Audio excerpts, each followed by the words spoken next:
I have a message. I have a message for President Macron. Today, Israel is defending itself on 7 fronts against the enemies of civilization. We're fighting in Gaza against Hamas, those savages who murdered, raped, beheaded, and burned our people on October 7th.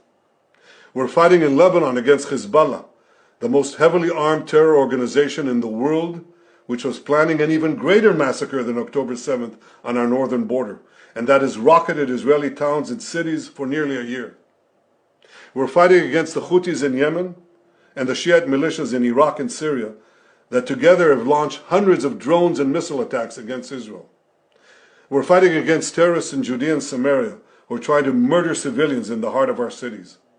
And we're fighting against Iran, which last week fired over 200 ballistic missiles directly at Israel, and which stands behind the 7-front war against Israel.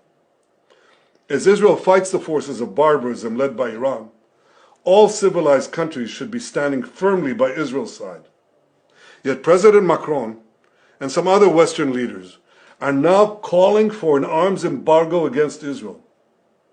Shame on them. Is Iran imposing an arms embargo on Hezbollah, on the Houthis, on Hamas, and on its other proxies? Of course not. The axis of terror stands together. But countries who supposedly oppose this terror axis call for an arms embargo on Israel. What a disgrace. Well, let me tell you this.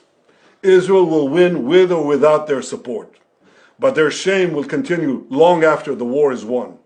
For in defending ourselves against this barbarism, Israel is defending civilizations against those who seek to impose a dark age of fanaticism on all of us. Rest assured, Israel will fight until the battle is won, for our sake and for the sake of the peace and security of the entire world.